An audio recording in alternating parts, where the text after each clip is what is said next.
ওম শ্রী চিন্ময় সদ্গুরবে নমঃ। আমরা রামচরিতমানস এক ভক্তি গ্রন্থের চরম বস্তু আমরা পড়ছি, কিন্তু সেখানে বেদান্তের প্রশ্ন। ভক্তি গ্রন্থে সে তো প্রেমময় গ্রন্থ, সেখানে প্রেমের কথা, ভাবের কথা, অনুভবের কথা, অনুরাগের কথা, অনুরঞ্জনের কথা, মান অভিমানের কথা, মান ভঞ্জনের কথা, সেসব আমরা দেখতে পাবো। কিন্তু অদ্বৈত বেদান্ত যা রাত দিন শুধু বিচার করে চলেছে যে জগৎ মিথ্যা, জগৎ মিথ্যা, জগৎ মিথ্যা, ব্রহ্ম সত্য, জীব ব্রহ্মৈব না পারহ, জীব ব্রহ্ম ছাড়া আর কিছু নয়, এই যার প্রতিপাদ্য বিষয়, এখন মনে হতেই পারে যে এই ভক্তি নামক এই রসগ্রন্থের মাঝে এমন নিরস প্রশ্ন কেন? তাহলে আমাদের বিবেক চূড়ামণিতে ফিরে যেতে হয়। মোস্ট প্রবাবলি সেখানে 31 নম্বর শ্লোকে, মোস্ট প্রবাবলি, আমার ঠিক মনে পড়ছে না শ্লোক নাম্বার, সেখানে ভগবান শঙ্করাচার্যজি বলছেন যে সাধন কারণ সামগ্র্যাম ভক্তি এব গরীয়সী। অদ্বৈত মতের চরম মানুষ তিনি বলছেন যে এই সাধন মার্গের শেষ কথা ভক্তি। আর এই ভক্তি মানে কি? ভক্তি মানেই প্রেম। প্রেম শব্দের অর্থ কি? আই লাভ ইউ মোটেও নয়। প্রেম শব্দের অর্থ যখন আর একজনের মধ্যে আমি নিজেকে খুঁজে পাই, আর নিজের মধ্যে আমার প্রেমাস্পদকে খুঁজে পাই, তার নাম প্রেম। আমার আপনার চেয়ে আপন যে জন, খুঁজি তারে আমি আপনা, আমি শুনি যেন তা চরণের ধ্বনি, আমার পিয়াসী বাসনা। আমার আপনার চেয়ে আপন যেজন, খুঁজি তারে আমি আপনার, এর নাম ভক্তি, এর নাম প্রেম। তাহলে আমাদের চরম তত্ত্বে ভক্তি, প্রেম, জ্ঞান সব মিশে যায়। যদি মেশাতে না পারি, তাহলে আমাদের প্রেম, ভক্তি, মুক্তি সব যেন এক একটা প্রকোষ্ঠে থাকবে। তা তো নয়। তিনি যে অসীম, তিনি যে অনন্ত।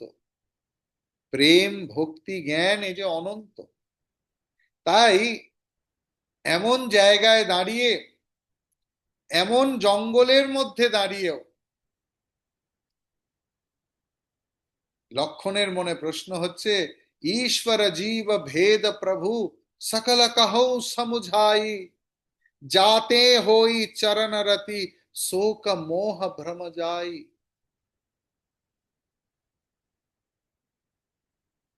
প্রভু, জীব আর ঈশ্বরের মধ্যে পার্থক্য কোথায়? তুমি আমাকে বলো। আমি শুনতে চাইছি যে এই যে অদ্বৈতবাদীরা বলে এটা জীব, এটা ঈশ্বর, তাহলে জীব আর ঈশ্বরের মধ্যে পার্থক্য কি আছে? আমি শুনতে চাই। এবং আমি এও শুনতে চাই যে আমাদের জীবনের যে এত দুঃখ, এত কষ্ট, এত মোহ, এত ভ্রম, এগুলো কি করে যাবে? প্রভু উত্তর দিচ্ছেন, हो रे ही महा सब कहूं बुझाई, सुनहु तात मति मन चितलाई, मई अरु मोर तोर तई माया, जेहि बस किन्ह जीवनी काया। আমি তোমায় খুব অল্প কথায় বুঝিয়ে দিচ্ছি,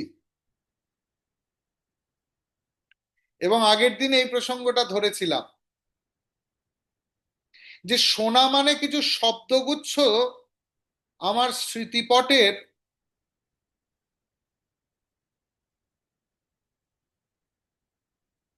আটকে রাখা নয়, বন্দি করে রাখা নয়। শ্রবণ মানে মনন, শ্রবণ মানে নিদিধ্যাসন। যখন শ্রবণ কাকে বলে না, কোনো শব্দগুচ্ছকে যখন আমি অত্যন্ত গুরুত্ব সহকারে আমার ভাব, ভালোবাসা, শ্রদ্ধা মিশিয়ে গ্রহণ করি এবং গ্রহণ করবার জন্য গ্রহণ করি, তখন তাকে শ্রবণ বলে। বহু মানুষ আছে দেখবেন জীবনে, তারা শুধু উত্তর করার জন্য কথা শোনে, তাদের শোনার এতটুকু বাসনা থাকে না। সব সময় চেষ্টা করে কখন আমি উত্তর দেব, আমি কি বুঝলাম, আমার কি বক্তব্য। তাকে শ্রবণ বলে না। শ্রবণ মানে সেটাই যেখানে আমি অধীর আগ্রহে আমার জীবনের সমস্ত প্রশ্ন যেন ওই শ্রবণের মাধ্যমেই ডিজলভ হয়ে যাচ্ছে, মিলেমিশে একাকার হয়ে যাচ্ছে। এবং সেই শ্রবণ কিভাবে করতে হবে না, মন, বুদ্ধি, চিত্ত সব একসঙ্গে। অর্থাৎ বহু মানুষ দেখবেন কথা শুনতে শুনতে আমাদের মনে, এই আরে এটা বললাম, কোথায় তোমার মন থাকে?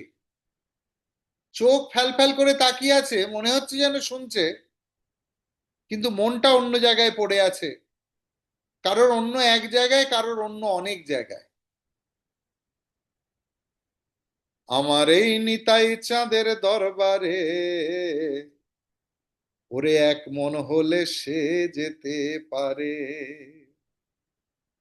এক মন হলে সে যেতে পারে, দুই মন হলে পড়বি ফেরে।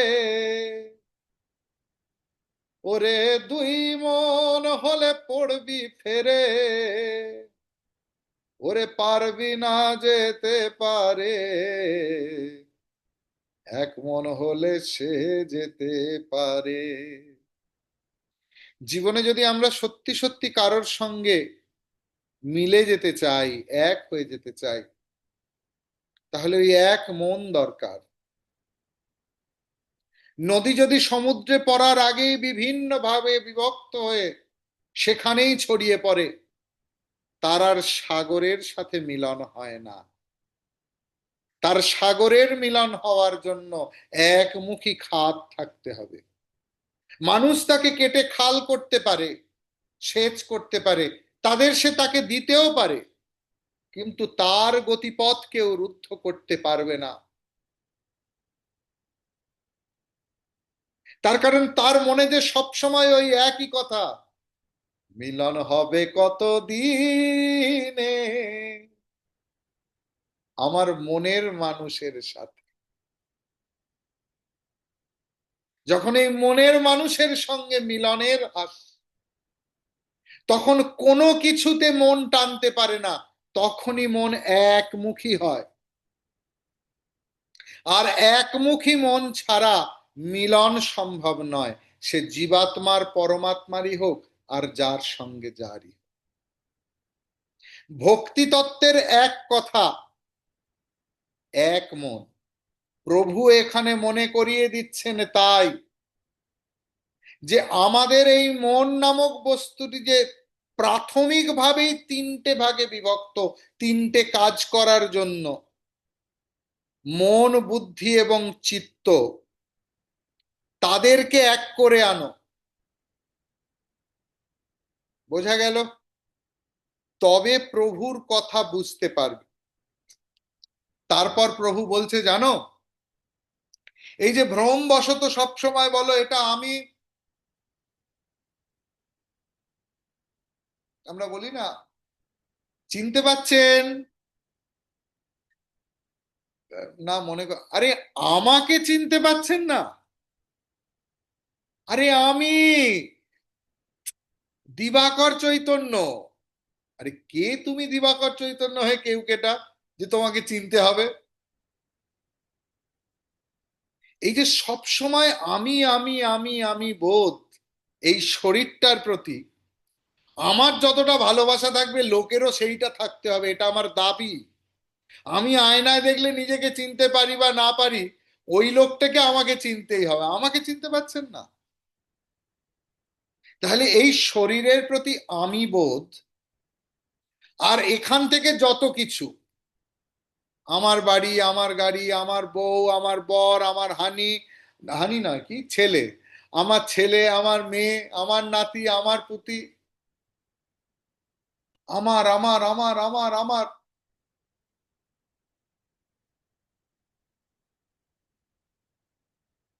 শঙ্করাচার্যজি, আমার মনে হয় উনি রসিকও ছিলেন। উনি বলছেন যে আমরা যা বর্জ্য পদার্থ ত্যাগ করে দিই, তা তো আমার শরীর থেকে নির্গত। আপনাদের মনে পড়ছে সেই শ্লোকের কথা? যে তাতে কি আমি বলি এটা আমার বর্জ্য? তাহলে এই বাকি জিনিসগুলোর প্রতি কেন এত আমার ভাব? কি সুন্দর উপমা দেখুন। সুতরাং, আর রামচন্দ্র কি সুন্দর ধরেছে। রামচন্দ্র বলছে মায়ে, मैं अरु मोर তোর তেই মায়া। मैं अरु मोर, এটা মুখস্থ রাখবেন, হ্যাঁ, সারা জীবনের জন্য। যখনই সংসারে কনফ্লিক্ট আসবে না, প্রত্যেক সংসারেই কিছু না কিছু একটা মনোমালিন্য হতে থাকে, তখনই মনে করবেন এই ছোট্ট একটা লাইন, मैं और अरु मोर তোর তেই মায়া, নিশ্চয়ই কোথাও আমি আমার ভাব চলে এসছে, আর তুমি তোমার ভাব চলে এসছে, না হলে অশান্তি হতে পারে না তো। এই হাতের সঙ্গে হাতের মারামারি হয়, হাতের সঙ্গে পায়ের মারামারি হয়, হাতের সঙ্গে গালের, নিজের গালের মারামারি হয়, তার কারণ আমি পুরোটাই তো আমি।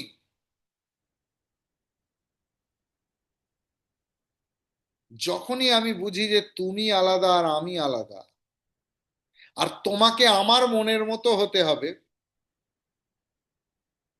আমি তোমার মনের মতো হওয়ার অতটা সম্ভব নয়, কিন্তু তোমাকে তো আমার মনের মতো হতে হবে,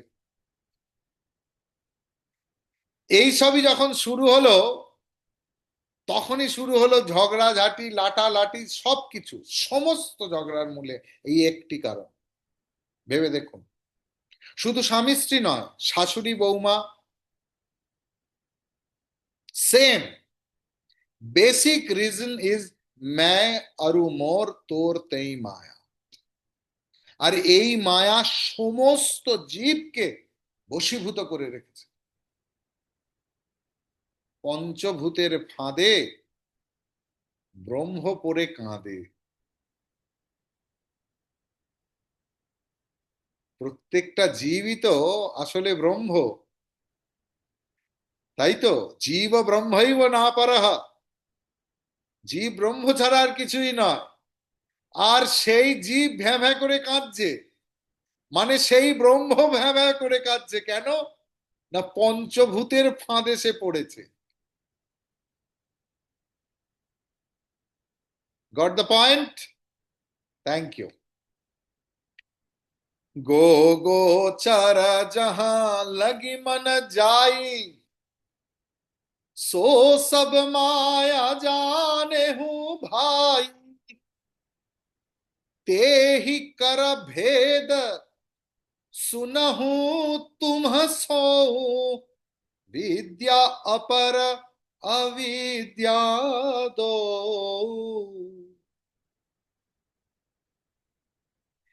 ইন্দ্রিয় গোচর যত বস্তু আছে, মানে যতদূর আমার চোখ যায়, আমি যতটা দেখতে পাই, যত দূর আমি শুনতে পারি, যত দূরের গন্ধ আমি নিতে পারি, যত কিছুকে আমি স্পর্শ করতে পারি এবং যত কিছুর আমি স্বাদ গ্রহণ করতে পারি, তাই আমার ইন্দ্রিয় গোচর বস্তু সমূহ এবং মনের গতি যত দূর পর্যন্ত হতে পারে, সে জাগ্রত অবস্থাতেই হোক বা স্বপ্ন অবস্থাতেই হোক, তার পুরোটাই মায়া,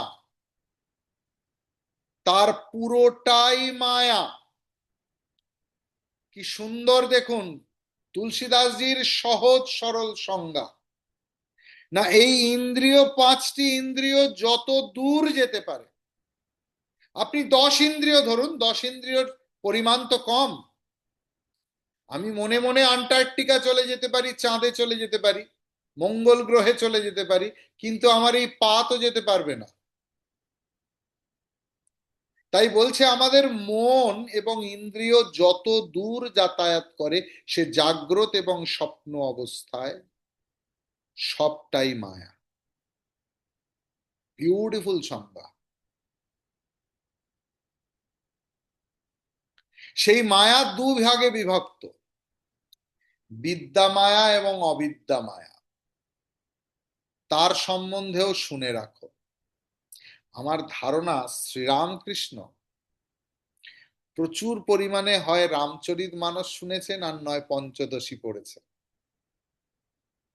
তার কারণ শ্রীরামকৃষ্ণের যত উপমা অন্য কোথাও এতভাবে দেখতে পাওয়া যায় না, যা এত সুন্দরভাবে তুলসীদাসের। কারণ কথামৃত আপনারা যদি পড়েন, ঠাকুর সেখানে পরিষ্কার বিদ্যা মায়া অবিদ্যা মায়ার কথা বলছেন।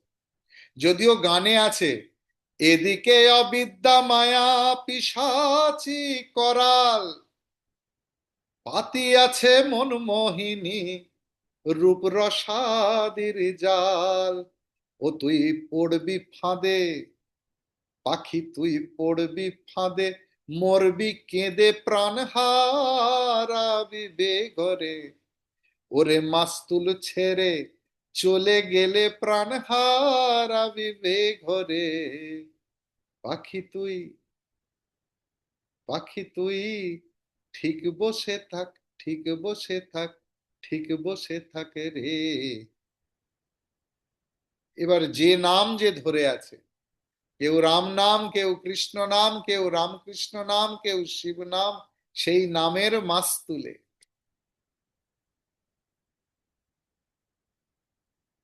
ও তোর বৃথা উড়া নড়া চড়া, ও তোর বৃথা উড়া নড়া চড়া, কুল পাবি নে অকুলে। পাখি তুই ঠিক বসে থাক, ঠিক বসে থাক, ঠিক বসে থাক রে। আমরা যদি কোনো কিছুর আশ্রয় না নিই, তাহলে নিরাশ্রয়কে পাওয়া যাবে না। আমরা যদি কোনো সীমার মধ্যে নিজেকে না বাঁধি, অসীমকে ছোঁয়া যাবে না। তাই ধর্মজীবনে এত ডিসিপ্লিন, তাই ধর্মজীবনের এত আগল, তাই এত গুরুর অনুশাসন। এটা করতে হবে, এটা করতে হবে না, এটা করতে পারবে, এটা করতে পারবে না। তাকে ছুঁতে গেলে অনুশাসন মানতে হবে। তার কারণ যে মানুষটা হাই জাম্প দিচ্ছে, আকাশে তুরন্ত বেগে দৌড়চ্ছে বা লাফ দিচ্ছে, তার একটা শক্ত জমিতে পায়ের পাতা দিয়ে চাপ দিতে হয়, তবে সে উঠতে পারে। বিমানের রানওয়ে ভেঙে গেলে যে বিমান 30,000 ফুট ওপরে ওঠে, তার ওড়ার ক্ষমতা থাকে না। এটাই হলো মাস্তুল। তাই গুরুবাক্য মানে তাকে পাওয়ার রাস্তা, সেখানে কোনো প্রশ্ন চলবে না। আমরা যখন তৈত্তিরীয় উপনিষদ পড়ব, সেখানে পরিষ্কার বলছে, এতৎ বেদানুশাসনম, এইবার শুরু হলো বেদের অনুশাসন। একজন শিষ্য বা স্টুডেন্ট বা ছাত্র তার বেদের অনুশাসন না মানলে তার পক্ষে থাকা মুশকিল। এবারে কি বলছে? এক দুষ্ট অতিশয় দুঃখ রূপা जावस जीव पराभव कूपा एक रचई जग गुण वस जाके प्रभु प्रेरित नहीं निज बलता के। কি সুন্দর বলছে, অবিদ্যা মায়া হচ্ছে দুষ্ট এবং দোষযুক্ত যা দুঃখ রূপ। তার বশীভূত হয়ে জীব ভবকূপে পতিত হয়ে থাকে, কুয়োয় পড়ে যায়। মায়া, যত রকম পার্থিব অ্যাটাচমেন্ট,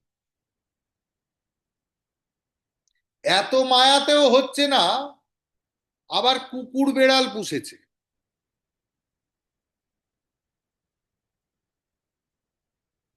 যার তিন কুলে কেউ নেই, সে কোথায় ভগবানকে ডাকবে? না, সে চারটে বেড়ালের বাচ্চা পুষে রেখেছে। এদিকে বেদান্ত ক্লাসও শোনা চলছে, কি করে ভববন্ধন থেকে মুক্তি পাবো, কি করে জগতের দুঃখ থেকে আমার মন উঠবে। এদিকে ক্লাসে আসনি কেন গো? আমার মিনির কি সর্দি হয়েছে স্বামীজি, আপনি জানেন না। বাবা, মিনির সর্দি হয়েছে? আর কালকে মিনির মা, উফ, বাবা আমি আর করছি না স্বামীজি, মাছ খেতে গিয়ে গলায় এমন কাঁটা আটকে গেছে, তাকে আবার সেই ওটিতে নিয়ে যেতে হলো। এইসব রাত দিন শুনি, বিশ্বাস করো। রাত দিন কার কুকুরের পেটে সিস্ট হয়েছে, কার কুকুরের কানে শুনছে না, তার কানে হিয়ারিং এড লাগানো হবে, এই সবও নাকি বেরিয়েছে। পরশুদিন একজন বলছে কুকুরের স্পা। হ্যাঁ, তার নোকে নাকি এমনি এমনি করে, নেল আর্ট করে কিনা জানি না, আমি জিজ্ঞেস করিনি, মানে জিজ্ঞেস করার মতো সামর্থ্য আমার ছিল না। গত বছর আমাকে এক জায়গায় যেতে হয়েছিল, একটি বাচ্চা এখানে আসতো, তার কুকুরের জন্মদিন পালন করছে একটি রেস্টুরেন্টে, এই কাছাকাছি রাজা বসন্ত রায় রোডে। আমি 5 মিনিটের বেশি থাকতে পারিনি। তাকে হ্যাপি বার্থডে জানিয়েছি, আর কুকুরের জন্য কি গিফট নিয়ে যাব বুঝতে পারছি না। আমি তো সারা জীবন গিফট বলতে বই নিয়ে যাই, এখন কুকুরকে বই পড়া শিখিয়েছে কিনা সেটা তো জানি না আমি। তো খুব মুশকিল। তো আমার মনে হলো যে আসলে মানুষ অ্যাটাচড হতে পছন্দ করে। যোগ বাশিষ্ঠ রামায়ণের একটা জায়গায় আছে, বুঝলেন, যে রামচন্দ্র যাচ্ছেন আর শুনছেন যে একটা মানুষের ক্রন্দন কোথা থেকে আসছে। সে বলছে, ছেড়ে দাও, আমায় আর মেরো না, আমি আর পাচ্ছি না, ছেড়ে দাও, তুমি কত নির্দয়, আর মেরো না। রামচন্দ্র অধীর হয়ে গেছে। বশিষ্ঠদেব তাকে নিয়ে গেছে, দেখছে সহস্রবাহু বলে এক রাক্ষস ভবকূপে পড়ে আছে, আর তার হাজারটা হাত, এক একটা হাত এক একটা দিক থেকে তাকে মারছে। সে বুঝতেই পারছে না যে তার নিজের হাতই তাকে মারছে, আর সে আঘাত পাচ্ছে। সহস্র বাহু আমরা, যোগ বাশিষ্ঠের সহস্র বাহু আমরা।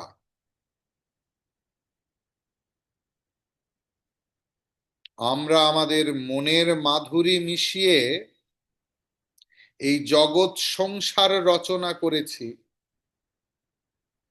আর আমরাই মার খাচ্ছি, আমরাই কাঁদছি।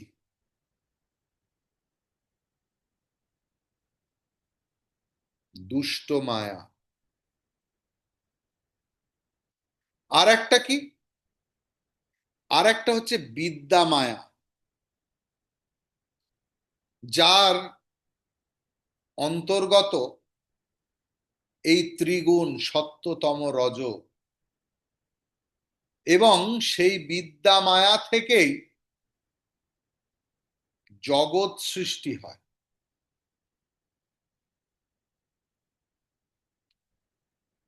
বিদ্যা মায়ার কাজ প্রভুর প্রেরণায় হয়ে থাকে, তার নিজস্ব কোনো শক্তি নেই। একোহম বহুশ্যামহ, বহুশ্যামী নয়, হ্যাঁ, বৈদিক গ্রামার তো। ব্রহ্মের একবার মনে হলো যে আমি এক, আমি বহু হব, এই সংকল্পতেই এই জগৎ সৃষ্টি হয়েছে।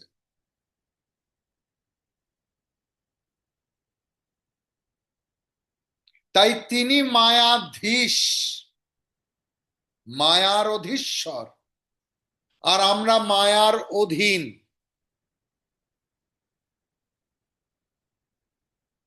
মায়া কিন্তু প্রভুর অধীনে। ব্রহ্মাশ্রয় মায়া,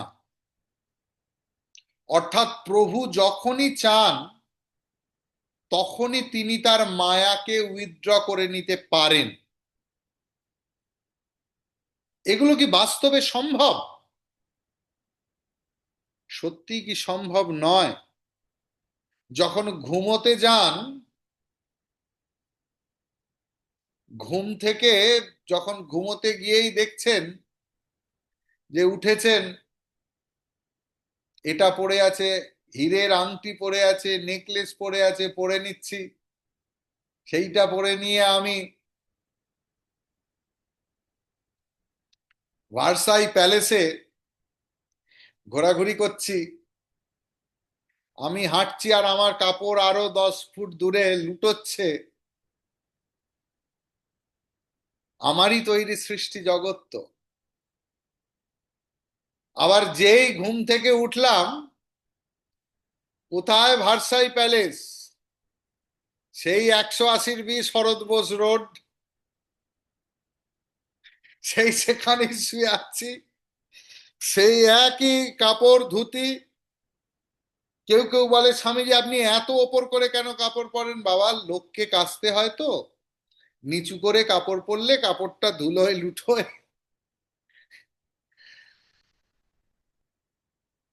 আমাদের সৃষ্ট জগৎ,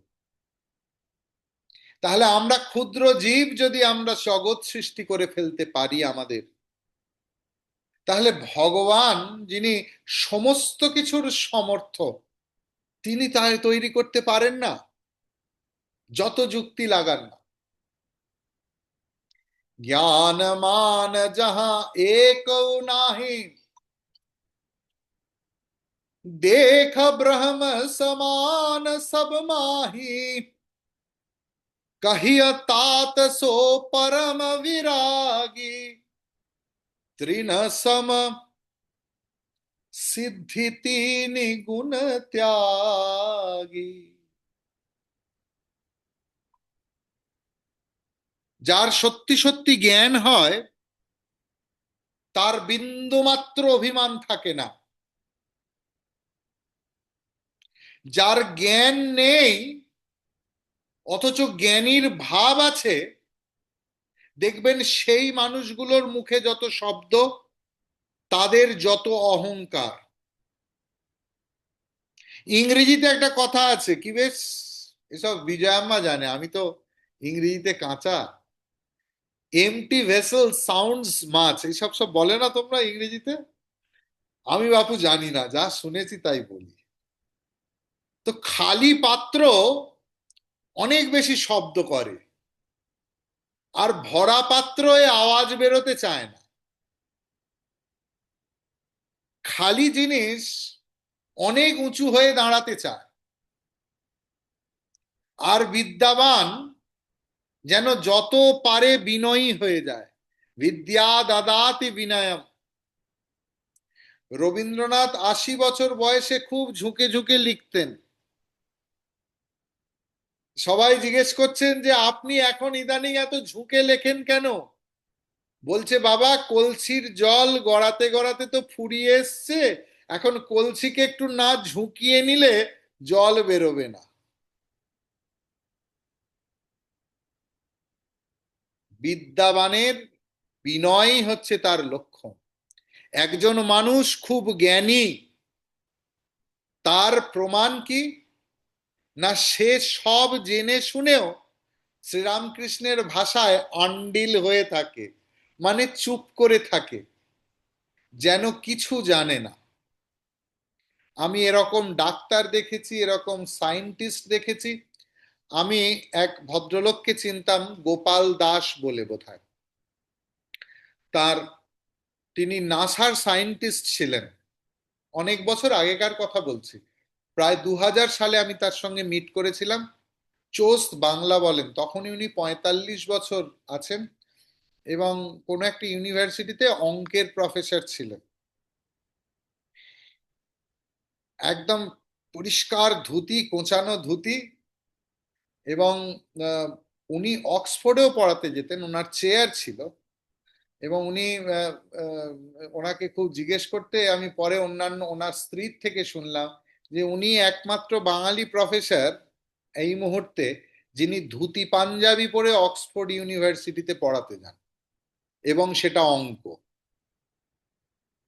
তো আমার তার সঙ্গে পরিচয় হওয়ার, মানে কথা বলার সুযোগ হয়েছে দুবার, শ্যামবাজারের একটি বাড়িতে। আমায় যদি কেউ সত্যি বলে না দিত যে উনি বৈজ্ঞানিক, আমি বুঝতে পারতাম না। মানুষের ভাব এই রকম হওয়া উচিত। আপনারা জানেন কি না জানি না, অমিতাভ বচ্চন ফ্লাইটে সফর করছেন এবং তার পাশে বসা একজন ভদ্রলোক তাকে এত খুঁটিয়ে খুঁটিয়ে প্রশ্ন করছেন, আর অমিতাভ বচ্চনের ইগো তত বাড়ছে, তত বাড়ছে। তো প্লেন থেকে নামার সময় ওনার খুব জানতে ইচ্ছা হলো যে এই রকম সব অনেক কিছু না জানা ব্যক্তিটি কে। না, উনি জেনেছিলেন যে তিনি টাটা কোম্পানির মালিক বা চেয়ারম্যান, যাই বলুন। তার মানে একটা মানুষ, তা সে যখন জ্ঞান, গর্ব, মানে অর্থ, সম্পদ সমস্ত কিছুতে পূর্ণ থাকবে, তখন বিনয় তার পরিচয়। এখানেও কিন্তু রামচন্দ্রই বলুন আর তুলসীদাসজি বলুন, জ্ঞান মান যাহা একৌ নাহি,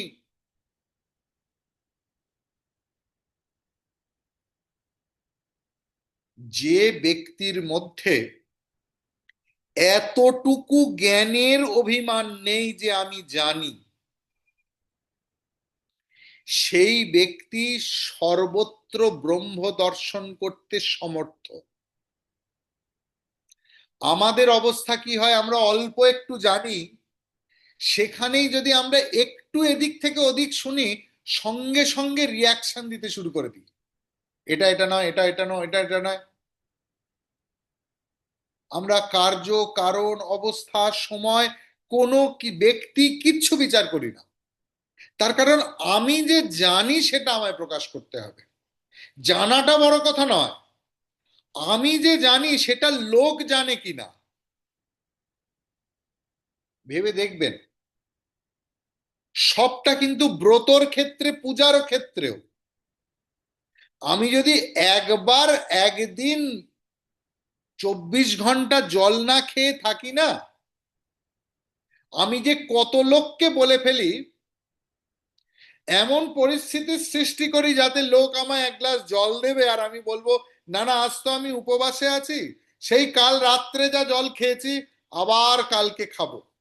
বাবা, কি কঠিন! আরে না না, কি আর করছি। তখন আমার অবস্থা যেন আমি বিনয়ের অবতার। এই বিনয়ের কথা কিন্তু এখানে বলা নেই। হ্যাঁ, যেখানে মানুষ এতটুকু লোকমান্যতা চায় না। No recognition I need, I am having the firm conviction প্রভু দেখছেন, প্রভু জানেন সব। লোক না পোক, কার থেকে চাইছি? হেতা মান ইচ্ছ। এই জগতে আমি লোকমান্যতা, মান এইসব খুঁজতে চাইছি? হে ভাই, বৈরাগী কে?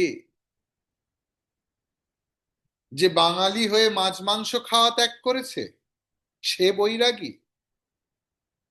যে রাজ পোশাক ছেড়ে আর এইরকম হলুদ কাপড় পরে ঘুরে বেড়াচ্ছে, সে বৈরাগী, সে ত্যাগী? আরে এইরকম হলুদ কাপড় তো মারোয়ারি ঘরের পণ্ডিতজিরাও পরে বেড়াচ্ছে, জ্যোতিষীরাও পরে বেড়াচ্ছে।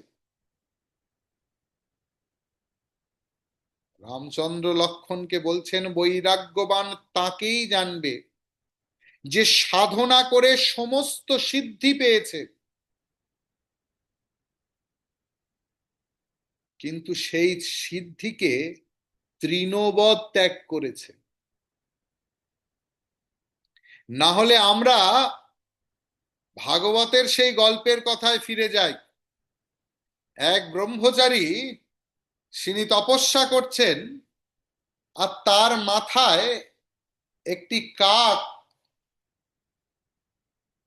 বিষ্ঠা ত্যাগ করেছে। আর ব্রহ্মচারী শুধু এরম ভাবে তাকিয়েছে, দেখছে সেই কাক ভস্ম হয়ে গেছে। আর সেই ব্রহ্মচারী গেছে ভিক্ষা চাইতে গ্রামে, আর এক গেরস্থ বাড়িতে কড়া নেড়েছে, মাগো দুটো ভিক্ষে দাও। আর এক ভদ্রমহিলা ভেতর থেকে বলছেন, বাবা একটু দেরি হবে, একটু দাঁড়াতে হবে। কিছুক্ষণ দাঁড়ানোর পরেই সেই ব্রহ্মচারী বলছে, আমাকে কতক্ষণ দাঁড় করিয়ে রাখবে, জানো আমি কে? ভদ্রমহিলা উত্তর দিচ্ছেন, বাবা তোমার শ্রীপদ পদে আমার শতকোটি প্রণাম, কিন্তু আমিও কাক নই। তার মনে চরম ইলেকট্রিক শকের মতো লাগলো যে আমার দৃষ্টিতে কাক ভস্ম হয়েছে, এখানে এই ভদ্রমহিলা জানলেন কি করে? তাহলে তিনি কত বড় তপস্বী! অর্থাৎ তার কাছেও সেই সিদ্ধি আছে, কিন্তু তিনি তা প্রকাশ করছেন না। জানবেন, যারাই ঠিক মতো সাধন ভজন করে প্রত্যেকের মধ্যে কিছু না কিছু সিদ্ধি আসে। তা আপনাদের মধ্যেও আসতে পারে। সিদ্ধি একটা বাই প্রোডাক্ট যে কোনো তপস্যার। যেরকম আপনি ব্যাংকে টাকা রাখলে ইন্টারেস্ট রেট ভ্যারি করে, তাই না? সেভিংসে একরকম ইন্টারেস্ট, ফিক্সড ডিপোজিটে একরকম ইন্টারেস্ট, মিউচুয়াল ফান্ডে আরেক রকম ইন্টারেস্ট। কিন্তু ইন্টারেস্ট আপনি পাবেনই। তাই তপস্যার প্রকার ভেদে হয়তো সিদ্ধির মাত্রা এদিক ওদিক হতে পারে, কিন্তু সিদ্ধি আসবেই। প্রত্যেক তপস্বীর সিদ্ধি আসে, কিন্তু যে ওই সিদ্ধিতে মন দিয়েছে সে ফেঁসেছে। আমরা যে বলি যে তাকে পেতে গেলে বিবেক এবং বৈরাগ্যের দরকার, বৈরাগ্য মানে এটা, অর্থাৎ সাধন করতে করতে আমার যদি কোনো সাধন সম্পত্তি আসে, তাকেও তৃণবৎ যে ত্যাগ করতে পারে, তিনি বৈরাগী। বোঝাতে পেরেছি? অর্থাৎ যার মধ্যে অভিমান, দম্ভ, হিংসা, শাস্তি দেওয়ার প্রবণতা, বাঁকা কথা বলা, এসব কিচ্ছু নেই, যার মধ্যে অনীহা নেই, অপবিত্রতা নেই, অস্থিরতা নেই,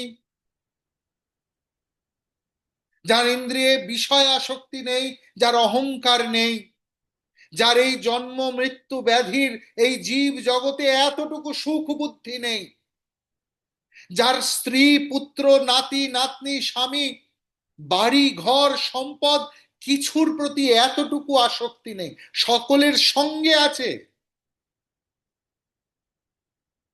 পুরো ভরা সংসারে আছে, কিন্তু কোনো কিছুতে আসক্তি নেই, এই মানুষের কথা বলছে। যার মমত্ব নেই, যার ইষ্ট অনিষ্ট লাভে এবং ক্ষতিতে হর্ষ শোক কোনো কিছু নেই, এবং যে ব্যক্তির সঙ্গে সঙ্গ লাভ করলে সুখ বোধ হয়।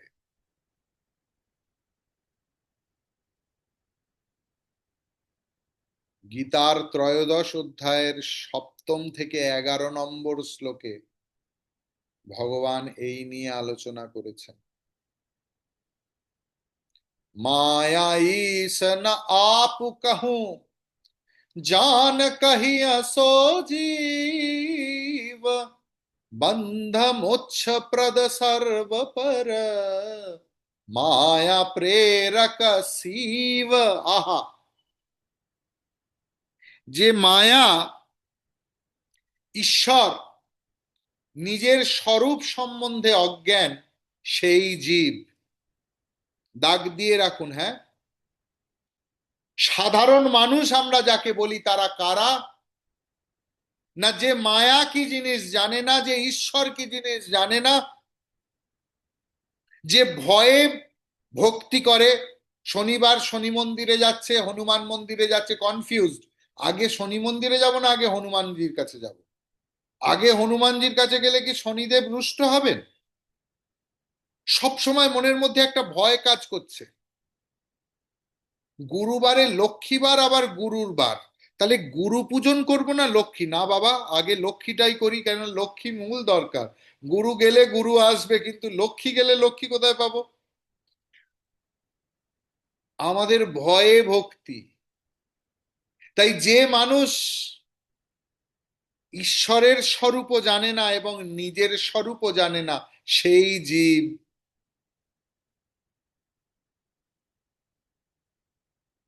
আর কে ঈশ্বর?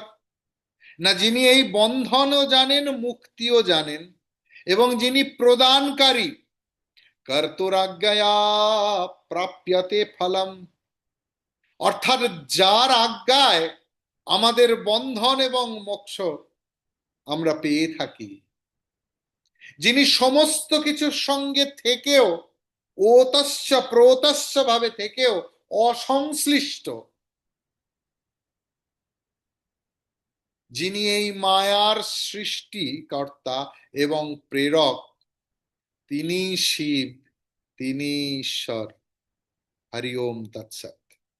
শ্রীরাম জয় রাম জয় জয় রাম, শ্রীরাম জয় রাম জয় জয় রাম।